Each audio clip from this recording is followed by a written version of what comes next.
Episode 2 में हमने जाना कर्ण हस्तिनापुर वापस आता है, जहां राजकुमारों के बीच एक युद्ध क्रीड़ा का आयोजन कराया गया था और वहां पर गुरु द्रोणाचार्य द्वारा सर्वश्रेष्ठ धनुर्धर अर्जुन को बनाना कर्ण को अच्छा नहीं लगता, जिसकी वजह से वह अर्जुन से युद्ध करने की अनुमति मांगता है, परंतु उसके सूत पुत्र होने के कारण उसे अनुमति नहीं दिया जाता। जिसके बाद राजकुमार दुर्योधन कर्ण को अंगदेश का राजा घोषित करते हैं। फिर अर्जुन और कर्ण के बीच एक युद्ध होता है, परंतु सूर्यास्त होने के कारण इसका कोई भी परिणाम नहीं निकलता। दुर्योधन ने कर्ण को अपना मित्र बनाया और कर्ण ने भी वचन दिया कि दुर्योधन की मित्रता को मरते दम तक निभाएगा। इसके बाद एक दिन जब द्रौपदी का स्वयंवर हो रहा था, उसमें दुर्योधन और कर्ण भी पहुंचे। दुर्योधन द्रौपदी के स्वयंवर का परीक्षण सफल नहीं कर पाता, जिसके बाद लोग उसके ऊपर हंसने लगते हैं। कर्ण दुर्योधन के ऊपर हंस रहे लोगों को देखकर इस स्वयंवर में भाग लेता है और परीक्षा को सफल करने के लिए धनुष और बाण को उठा लेता है। जिसके बाद राजकुमारी द्रौपदी कर्ण का अपमान कर देती है और उससे विवाह न करने की इच्छा जाहिर करती है। कर्ण दुखी होकर इस सभा से वापस हस्तिनापुर आता है और फिर अर्जुन से द्रौपदी का विवाह हो जाता है।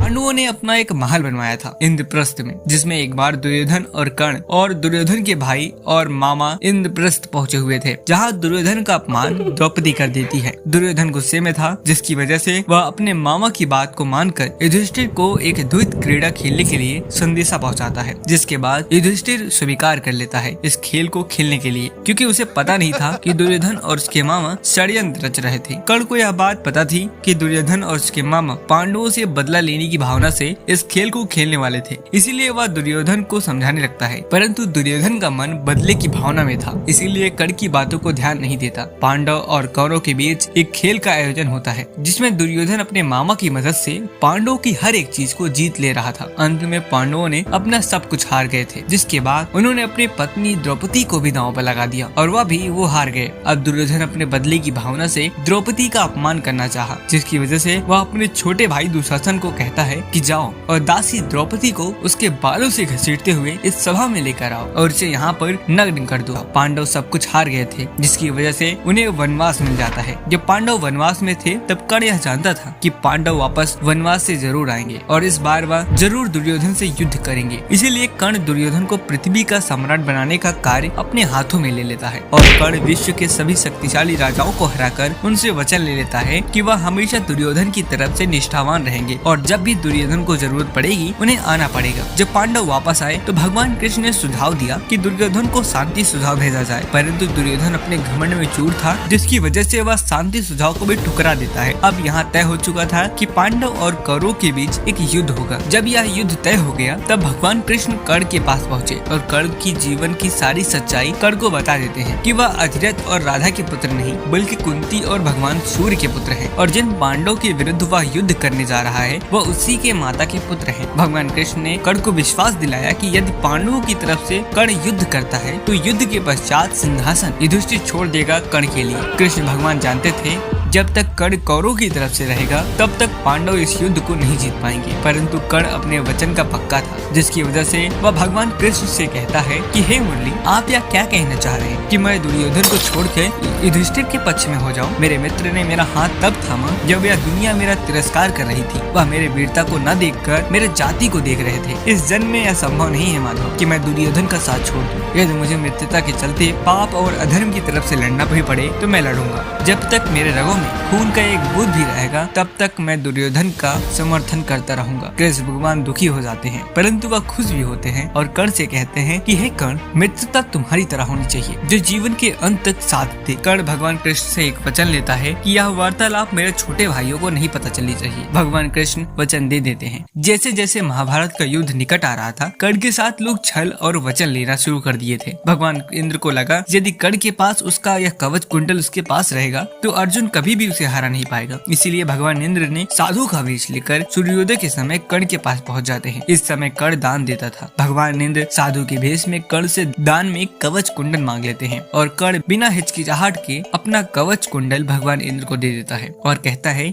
भगवान इंद्र, कवच कुंडल के बिना भी आपका पुत्र संकट में रहेगा, क्योंकि भगवान परशुराम का दिया हुआ शिक्षा अभी भी मेरे पास है। भगवान भगवान इंद्र कर्ण की दानवीरता और वीरता को देखते हुए बहुत खुश हो जाते हैं और कर्ण को एक अस्त्र देते हैं और कहते हैं इस अस्त्र को तुम केवल एक बार उपयोग कर पाओगे कर्ण। इसके बाद कर्ण भगवान इंद्र से कहता है कि प्रभु इंद्र, यह भी आपके पुत्र का जीवन ले सकता है। भगवान इंद्र मुस्कुराते हुए कहते हैं मेरा पुत्र अर्जुन एक धनुर्धर है। मैं पिता के मुंह में आकर यह गलती कर बैठा, मेरे पुत्र की वीरता पर शक कर बैठा, परंतु अब भविष्य में जो होना होगा वो तो होकर रहेगा। महाभारत के युद्ध का समय और नजदीक आ चुका था। कर्ण की वीरता के बखान सुनकर माँ कुंती घबरा गई और कर्ण से मिलने पहुंच गई। माँ कुंती ने बताया कि हे कर्ण, तुम मेरे पुत्र हो, तुम अपने ही भाइयों के जीवन की हत्यारी क्यों बन रहे हो। तब कर्ण कहता है कि माँ कुंती, मैं जानता हूँ कि मैं आपका ही पुत्र हूँ और मैं अपने ही भाइयों की हत्या करने जा रहा हूँ, परंतु मैं अपने मित्रता को त्याग नहीं सकता, क्योंकि जो भी आज मैं हूँ वह मेरे मित्रता का ही दिया हुआ सब कुछ है। माँ कुंती कहती है मुझे मेरे सारे पुत्र जीवित चाहिए। तब कर्ण वचन देता है कि ठीक है माँ, तुम्हारे 5 पुत्र इस युद्ध के दौरान भी जीवित रहेंगे। यदि अर्जुन मेरा वध कर देता है तो आपके 5 पांडव जीवित रहेंगे। यदि मैं अर्जुन का वध कर देता हूँ तो मैं आपके पुत्र के रूप में पूरे समाज के सामने आ जाऊंगा, परंतु तुम भी वचन दो कि मेरे इस सच को मेरे भाइयों को नहीं बताओगे। युद्ध शुरू होता है, परंतु कर्ण भाग नहीं ले पाता, क्योंकि भीष्म पितामह ने प्रधान सेनापति का पद धारण कर लिया था और वह कर्ण को इस युद्ध में भाग लेने की इजाजत नहीं देते हैं। दुर्योधन उनसे निवेदन करता है, परंतु भीष्म पितामह नहीं मानते। जब 10वें दिन भीष्म पितामह घायल होने के कारण अब इस युद्ध में नहीं लड़ पाते, तब 11वें दिन इस युद्ध में सम्मिलित होता है कर्ण। आते ही पांडवों की सेना का नाश करना शुरू कर देता है। पांडव डर जाते हैं कि यदि कर्ण और द्रोणाचार्य का वध नहीं किया गया तो यह युद्ध जल्द ही दुर्योधन जीत जाएगा। कौरवों ने अभिमन्यु को चक्रव्यूह में फंसाकर वध कर दिया, जिसके बाद पांडवों ने छल का प्रयोग करके गुरु द्रोणाचार्य का वध किया। अब सेनापति कर्ण बन चुका था। कर्ण और अर्जुन अब एक दूसरे के सामने आ चुके थे। एक तरफ अर्जुन कर्ण को 10 से 20 कदम पीछे कर देता था, तो वहीं कर्ण अपने बाणों से अर्जुन को केवल 2 से 3 कदम पीछे करवाता था। परंतु भगवान कृष्ण अर्जुन की बजाय कर्ण का बखान करने लगते थे। यह सब देख अर्जुन हैरान हो जाता है और भगवान कृष्ण ने पूछने लगता है कि हे माधव, यह आप क्या बोल रहे हैं? मैं कर्ण के रथ को 10 से 20 कदम पीछे कर देता हूँ, वहीं कर्ण केवल मेरे रथ को 2 से 3 कदम पीछे कर पाता है, लेकिन फिर भी आप उसकी तारीफ करते हैं। तब भगवान कृष्ण अर्जुन से कहते हैं, हे पार्थ, तुम एक साधारण रथ को 10 से 20 कदम पीछे कर पा रहे हो,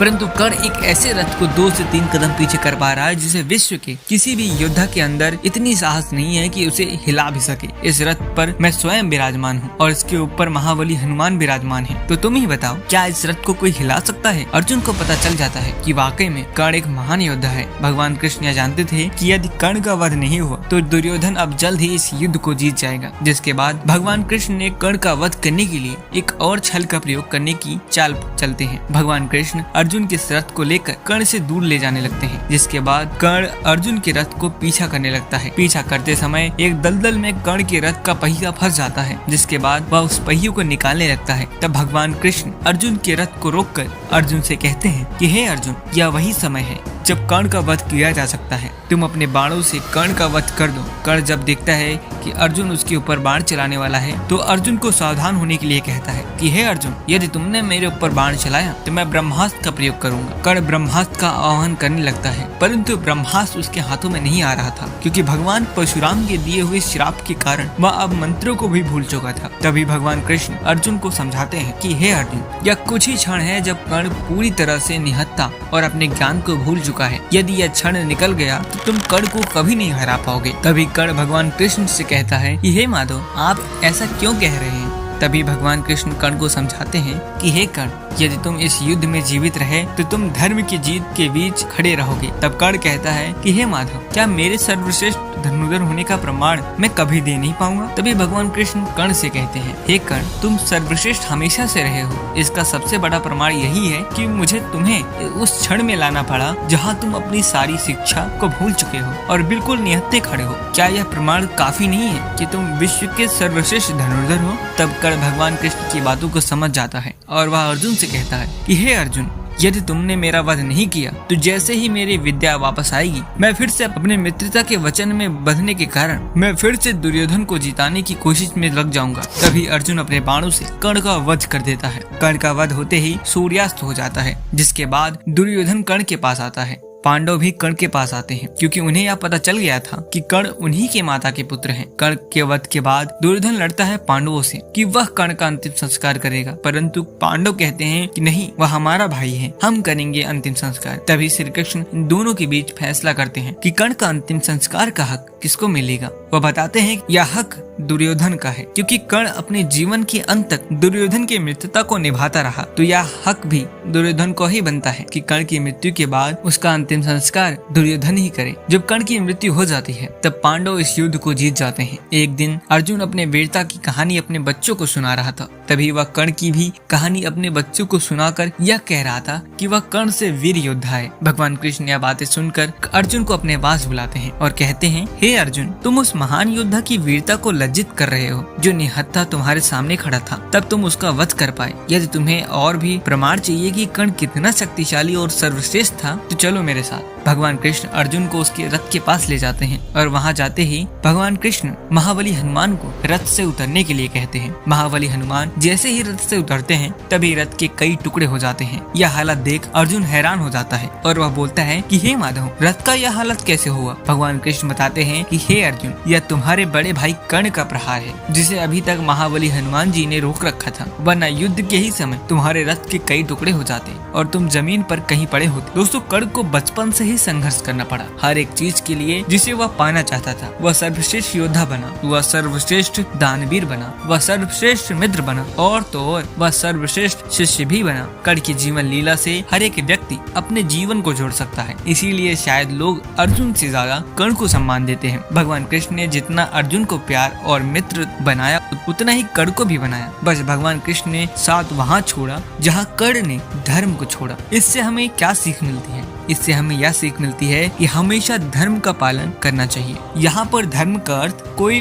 अलग सा मत निकाल लेना। यहाँ धर्म का अर्थ केवल सच्चाई, ईमानदारी, दयावान होना, ये सब होता है।